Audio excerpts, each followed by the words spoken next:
Good morning, boys and girls. Today we're thinking about Thanksgiving.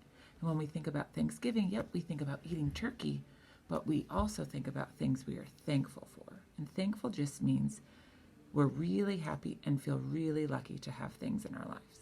I am thankful that I am a teacher and get to spend my days teaching and helping children grow. And I'm also super thankful that I have my son and my husband in my life. Today we're going to read a story, a little critter story called Just So Thankful. The author is Mercer Mayer. Today, Mom took little sister and me to the toy store. I wanted to buy this cool scooter called the Super Streak, but my piggy bank didn't have enough money. Why don't you pick something else, said Mom. But I only wanted the Super Streak. It was so unfair. Little sister asked if I wanted to play tea party with her new tea set, but I told her to leave me alone because I was still so mad. Mom said she didn't know why I was mad because I have lots of other toys. There will always be things you want but don't have, little critter, she said. What's important is appreciating what you do have, like the family that loves you. On our way home, we saw a boy moving into the biggest house in the whole neighborhood. And guess what he was riding? The Super Streak. He had the most toys I'd ever seen in my whole life. I wish I had so many toys. The new boy didn't take the bus to school like my friends and me. He got driven in a limousine. He told us his name was Holden Harrison III, but that we could call him H. H.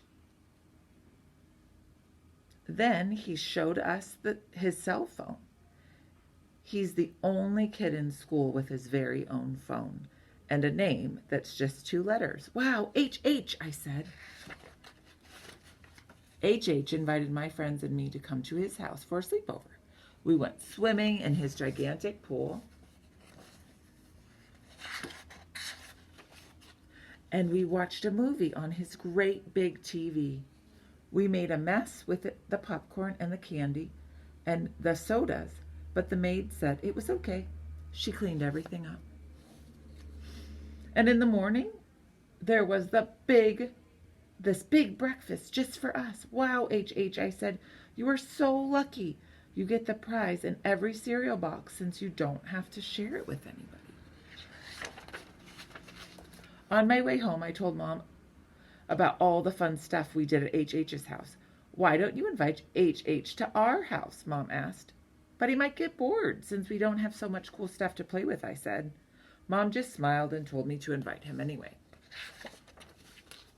When H came over, we played football. The dog chewed up one of his new sneakers and got mud all over him, but he didn't care. He said he'd always wanted a dog.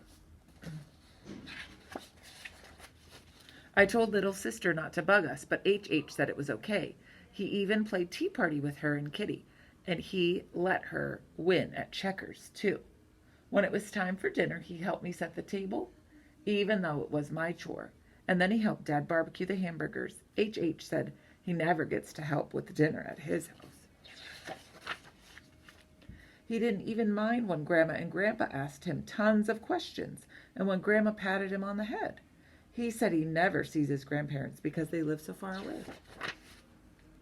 When it was time for H to go, our whole family went outside to say goodbye. You're so lucky, little critter, H said. I wondered what he meant. But then I looked around at my whole family and all of a sudden I knew. Maybe I didn't have the Super Streak or a big fancy house or a maid that picked up my stuff, but what I did have was the best family in the whole world. Thank you, everybody, I yelled. Then I gave them all a great big hug. So sometimes it's not all about the toys that we have or the things that we have, but it's about the people and the family in our lives that makes us so very thankful. Have a great day. See you next time.